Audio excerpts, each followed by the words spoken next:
네, 안녕하십니까. 오늘은 6월 30일 금요일 연중제 12주간 금요일입니다. 연중제 12주간 금요일 홀수회 독서는 창세기 17장, 창세기 17장 할례. 하느님께서 다시 아브라함에게 이름도 바꿔주시고 이제 계약을 맺습니다.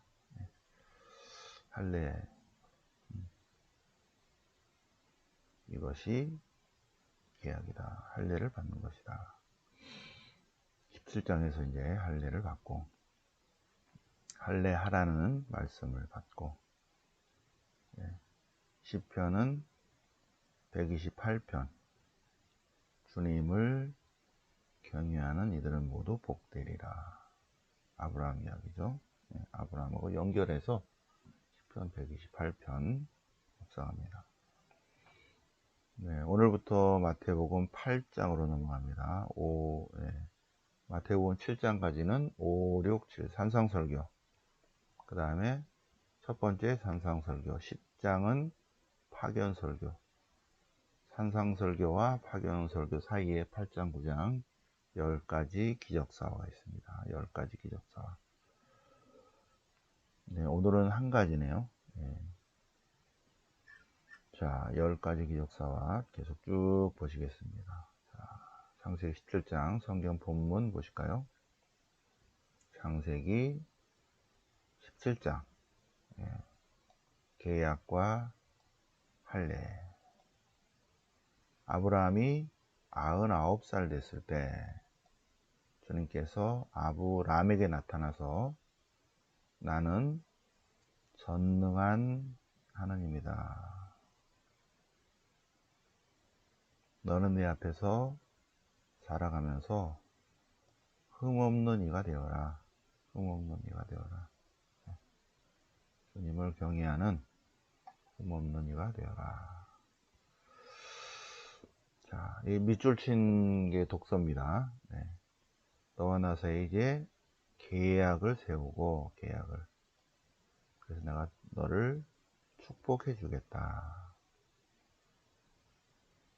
그래서 주님께서 이러십니다. 자, 너와 맺는 내 계약은 이것이다. 내 계약. 첫 번째, 너는 많은 민족들의 아버지가 될 것이다. 많은 민족들의 아버지. 그래서 더 이상 아브람이 아니라 아브라함이다. 내가 너를 많은 민족들의 아버지로 만들었기 때문이다. 너는 내가 매우 많은 자손을 낳아 여러 민족이 되게 하겠다. 너에게서 임금이 나올 것이다.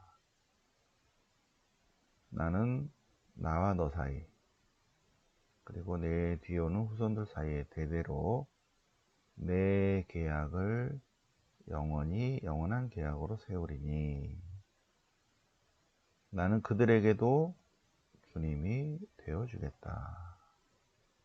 그리고 이 땅을 후손들에게 영원한 소유로 주고 나는 그들의 주님이 되어주겠다. 자, 이 땅을 영원한 소유로 주겠다 라고 하느님이 말씀하시는 내용을 적을 때는 이미 땅을 잃어버리고 난 뒤에요. 잃어버리고 난 뒤입니다. 자, 잊을만 하면 다시 또 반복합니다. 신부님의 강의는 항상 아주 쉽게 할머니들도 알아들 수 있게 할머니 버전으로, 자, 토라의 구조를 보시겠습니다. 토라의 구조. 처음에는 구전전승으로 내려왔겠죠. 그죠? 구전전승으로 탈출전승, 신하의전승, 광야전승, 계약법전. 이제 법전이 만들어집니다. 이런 구전전승으로 내려오다가 마이너스 970년쯤 이제 다윗 시대 지나서 솔로몬 시대에 안정적인, 국내외적으로 안정적인 상태에서 글을 쓸 줄 아는 공중 서기관들을 중심으로 이러한 법전이 만들어졌죠. 법전. 주변의 여러 국가들의 법, 특히 함무라비 법전 이런 것들을 참고하면서 법전이 마이너스 970부터 이제 구상이 되고 편집됩니다. 그러면서 전승들도 부분적으로 묶음집이 만들어지죠. 탈출전승, 시나이전승, 광야전승, 입에서 입으로 내려온 구전전승들을 모아서 부분적으로 이렇게 전승 묶음집이 만들어집니다. 그러면서 이러한 법전도 이제 기록이 되죠. 그래서 십계명법전, 계약법전, 성결법전, 이렇게 성결법전이 이제 나중에 제2성전 다음에 515년 다음에 이제 내려온 구전전승으로 내려온 것들이 하나의 법전으로 됩니다. 그러면서 이제 여기로 들어가는 거죠. 레위기, 탈출기, 레위기, 민수기 사이에 여기에 다 들어간다. 1, 2, 3번이 여기에 있습니다. 여기에. 자, 그런데 그러다가 이런 법전들은 법전 덩어리들이 쭉 내려오다가 아직 책으로 완성된 건 아니고 쪼가리쪼가리로 내려오다가 마이너스 750년경에 엘리야, 엘리사, 호세의 영향을 받은 북왕국의 개혁가들이 또 지혜문학가들이 북왕국의 법전집을 하나 만듭니다. 그것을 원신명기라고 합니다. 원신명기. 원신명기, 신명기 12에서 26입니다. 신명기 12에서 26. 여기는 계약법전이 제일 먼저 만들어지고요. 그 다음에 신명기 법전입니다. 그런데 이 신명기 법전이 만들어지고 난 다음에 북왕국이 멸망하죠. 721년에. 멸망한 다음에 100년 후에 이것이 발견되면서 요시야 시대에 원신명기 뒤로 신학화 작업이 이루어집니다. 원신명기 뒤로 국토 회복을 위한 지도를 그린 것이 아니라 땅 넓이를 측정하기 위해서 여호수아기 때는 어느 땅을 차지했고 판관기 때 어떻게 넓혀갔고 왕정이 들어설 때 어떻게 됐으며 그 다음에 왕조실록을 중심으로 11개를 편집합니다. 편집합니다. 그러면서 이러한 전승들을 모아서 여러 가지 신하의 전승, 광야 전승 이런 것들이 다 모아지면서 참고를 하면서 판관 시대의 전승, 그 다음에 가나안 땅의 점령사 이런 것도 있겠죠, 그죠? 구전으로 된 거, 기록으로 된 거. 그러면서 신명기 뒤로 여호수아기, 판관기, 사무엘기, 열왕기가 붙습니다. 마이너스 622부터 609년까지 작업을 합니다. 그러면서 이 원신명기 12에서 26 요 앞뒤로 살이 붙어요. 그래서 초본이 만들어집니다. 그래서 바빌론 유배 전에 신명기, 여호수아기, 판관기, 사무엘기, 열왕기 이렇게 되고 마이너스 587년에 이제 무너지죠.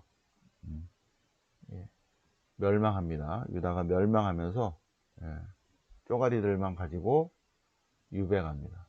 유배 가서 50년간의 유배 생활 중에 많은 신학적 반성을 합니다. 그러면서 여기서 무슨 이야기가 나오냐면 아브라함 이야기, 이삭 이야기, 야곱 이야기 스토리들이 나오죠. 스토리들이 아직 이 토라가 완성되기 전입니다. 그래서 아브라함 스토리가 있고 이미 있는 이야기입니다. 실존 인물입니다. 아브라함 스토리가 있고 이삭 스토리가 있고 그 다음에 제일 큰 부족, 야곱 종족들의 스토리가 있고, 그 다음에 디아스포라 유다인 요셉 이야기, 이런 것들이 이렇게 되면서 미드라시 문학에 대해서 저번에 말씀드렸죠. 예. 그래서 아직 성서의 틀이 잡히지 않은 시대에 아브라함 스토리가 이야기되고, 이런 것들이 더 풍요롭게 이야기되면서, 예, 이렇게 되면서 이런 것들이 구상이 됩니다. 자, 그러다가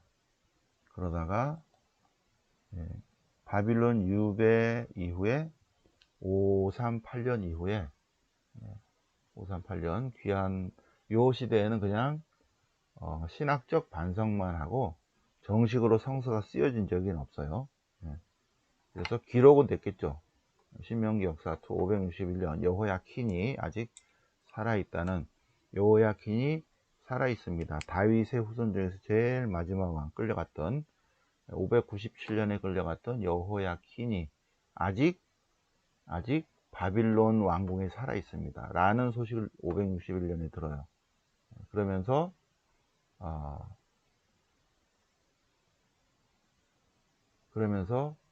이제 요 위에 요시야 이후의 왕들에 관한 기록을 여기서 씁니다. 요시야까지 여기서 끝났죠, 그죠? 요시야까지 신명기 역사서 1에 요시야 종교개혁에서 열왕기에서 요시야까지밖에, 요시야도 기록을 다 못했겠죠, 그죠? 요시야 왕조실록까지만 남아 있었겠죠. 그리고 그 작업이 608년에 끝나버려요. 근데 그 다음 왕들에 관한 기록이 여기에 들어가게 됩니다. 그래서 561년에는 그냥 신명기, 여호수아기, 판관기, 사무엘기, 열왕기 이 정도만 됩니다. 그리고 여러 가지 미드라시 문학이 활발해지면서 어떤 스토리들이 많이 생기죠. 그런 자료들이 나중에 성서 안으로 들어가게 됩니다. 아직 성서가 완성이 되기 전이에요. 538년에 이제 귀환하고 페르시아 식민 시대인데, 이 페르시아의 정책은 자기 나라 말을 쓰고, 자기 나라 신을 믿어도 되고 신전을 짓고, 그래서 515년에 성전을 만드는데, 요 마이너스 500에서 400 요 사이에 우리가 왜 이렇게 땅을 빼앗겼는가, 아직도 빼앗기고 있는 거죠. 주권이 없으니까. 왜 이렇게 됐을까 하면서 우리 문헌집을 하나 만들자. 그래서 이 신명기 역사서 앞에다가 붙이게 됩니다. 앞에다가. 그래서 이 앞에다가, 여기서부터는 신명기 역사서예요. 앞에다가 탈출기, 레위기, 민수기를 붙입니다. 마이너스 500에서 400 사이에. 그래서 탈출 전승, 시나이 전승, 광야 전승 묶어서 탈출기, 레위기, 민수기. 특히 이제 성전을 짓게 되니까 레위기, 이런 성결 부분이 필요하죠. 레위기, 제 515년 제2성전 이후에. 그래서 이러한 쪼가리들도 들어가게 되고, 그래서 탈출기, 레위기, 민수기, 신명기, 여기는 이미 만들어져 있고. 그러다가 이거를 아직도 페르시아 식민지니까 페르시아 정부에 제출하려는데, 우리는 다 알지만 이 사람들이 출애굽의 하느님에 대한 설명이 부족해. 그런데 우리가 그동안에 많은 이야기 스토리들을 이 있었기 때문에 이런 것들을 좀 더 쉽게 이해할 수 있도록 해주겠다. 출애굽의 하느님이 어떤 하느님인가.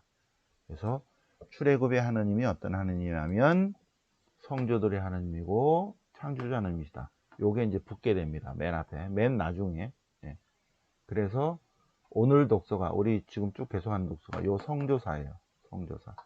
그래서 아브라함 스토리, 이삭 스토리, 야곱 스토리가 있는데, 원래 실존 인물들입니다. 아브라함 부족이 있고 이삭 부족이 있고, 시대가 서로 다르지만, 그 다음에 제일 커다란 북왕국에 야곱 공동체, 야곱 부족이 있는데, 이거를 미드라시 문학, 그 조상들의 이야기들을 이야기하면서 점점점 풍요로워지면서, 성경을 쓸 때 이걸 연결을 해야 되겠구나. 그래서 이 성경을 편집한 신명기 신학자들이 아브라함을 맨 앞으로 놓고, 아브라함의 아들을 이삭으로 놓고, 그 그 다음에 야곱 스토리가 풍요로우니까 아브라함, 이삭, 야곱, 요셉 요런 스토리로 지금 놓고 있는 중입니다.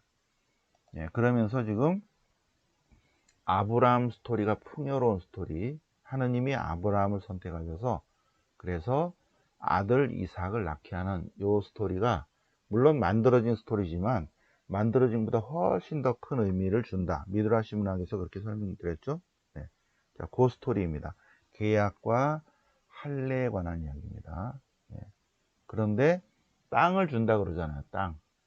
이 땅, 가나안 땅 전체를, 근데 땅을 잃어버린 상태예요. 지금 땅이 없는 상태예요. 네. 그러니까 아브라함이 이 땅을 이제 곧 받으려고 하는 거잖아요. 그죠? 근데 어떻게 하면 받는다? 주님께 충실하면 다시 회복된다. 이러한 것을 바탕을 깔고 스토리가 지금 전개되어 있습니다. 자, 9절. 하느님께서 다시 아브라함에게 내 계약을 지켜야 한다. 그죠? 내 계약을 지켜야 한다. 그래야 이제 이 땅을 차지하는 거예요. 후손 대대로 지켜야 한다. 계약이란 바로 할례를 받는 것이다. 할례를 받는 것. 외적인 표지입니다. 네. 그래서 할례를 받아야 한다. 그리고 또 아브라함의 아내 사라이를 더 이상 사라이라고 하지 말고 사라라고 해요. 사라라고 해라. 그리고 내가 그에게 아들을 주겠다. 내가 복을 내려 사라가 여러 민족이 사라가 여러 민족의 어머니가 되게 하겠다. 그 나라의 임금도 나온다. 그러자 아브라함이 아니 내가 지금 100살인데 지금 마누라가 9살인데 어떻게 이런 일이 있을 수 있겠는가. 다시 그럼에도 불구하고 내년 이맘때 사라가 아들 이삭을 낳아주겠다. 그래서 그날 아브라함은 그 모든 집안이 함께 할례를 받았다. 그렇죠? 내일 또 이 스토리에서 또 이야기하겠습니다. 시편 128편 시편집 제5권입니다. 바빌론 유배 이후에 편집된 파스카 오순절 초막절 순례 시편입니다. 주님을 경외하느니 그분의 길을 따라 걷는 이들은 모두 복되다. 복되다. 자기 손으로 벌어서 먹으리니 그는 복되다. 복이 있으리라. 그리고 가족들도 축복을 받으리라. 아내도 나오고, 그죠? 아들들도 나오고, 온 가족이 축복받으리라. 보라 이렇게 주님을 경외하느니 복을 받으리라. 주님께서 시온에게 복을 내리시리라. 자손들을 축복하리라. 이 나오죠, 그죠?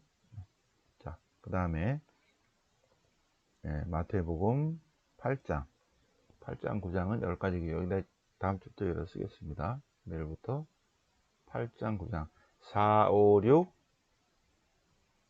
이렇게 제가 다음번에 써놓을게요. 4, 5, 6 산상설교, 8장 9장 10가지 기적, 10장 파견설교, 13장 비유설교, 18장 공동체 설교, 24, 25 심판설교. 여기 이렇게 제가 써놓을게요. 자, 8장 9장은 10가지 기적입니다. 1번부터 10번까지 있어요. 오늘 복음은 1번 기적입니다. 나병 환자를 고치시다. 마태복음사가는 예수님께서 수많은 기적을 했는데 8장 9장이 10가지로 딱 묶어놨어요. 이렇게 세팅을 해놨죠. 자, 예수님께서 산에서 산상설교하고 내려오시니까 어떤 나병 환자가 예수님께 와서 나병 환자가 뭐라고 말하냐면 주님이 하시고자 하시면, 주님이 하고자 하시면, 주님이 원하시면 제가 치유될 수 있습니다. 아주 놀랍죠? 예수님께서 내가 하고자 하니 그렇게 되어라. 아, 우리가 왜 기도가 안 들어졌다? 예수님이 원하셔야 돼요. 내가 원하는 것이 아니라. 나병 환자가 예수님께 와서 예수님이 원하시면 제가 치유될 수 있습니다. 예수님이 원해 주십시오. 예수님께서 내가 원하노니 그렇게 되어라. 아주 놀랍죠, 그죠? 그래서 우리가 묵주기도 할 때 예수님이 원해 주십시오. 예수님이. 그러면 제가 그렇게 될 것입니다. 예수님께서 내가 원하노니 그렇게 되어라 라고 하실 것으로 믿습니다. 자, 사제에게 가서 몸을 보이고, 제사에 관한 문제예요. 사제에 가서 내 몸을 보이고. 아직 나병이기 때문에 제 재물을 드리지 못하죠, 그죠? 재물을 드리고 안 드리고는 그때는 의사가 아니라 사제가 판단하죠. 아, 건강해졌구나. 재물을 봉헌하시오. 재물을 받죠. 재물을 봉헌해야만이 사람이에요. 재물을 봉헌하지 못하면 당시에 사람이 아니다. 당시에 여자들과 어린이는 사람이 아니에요. 당시의 유다 관습입니다. 장애인, 병자, 환자 다 사람이 아니죠. 사람 취급을 못 받죠. 예수님께서 치유시켜 주시고, 그래서 나병 깨끗이 낫고, 예수님께서 사제에 가서 몸을 보이고 치유됐다는 것을 확인받고 봉헌하라. 재물을 봉헌하시오. 재물을 봉헌한다는 것은 이제 유다 공동체 안에 든다는 것입니다. 자, 계속해서 또 2번, 3번, 4번 10가지 기적 쭉 설명하겠습니다. 자, 오늘은 연종제 12주간 금요일 창세기와 마태복음 같이 묵상해 보셨습니다. 영광이 성부와 성자와 성령께 처음과 같이 영상 영원히 아멘. 성부와 성자와 성령 이름으로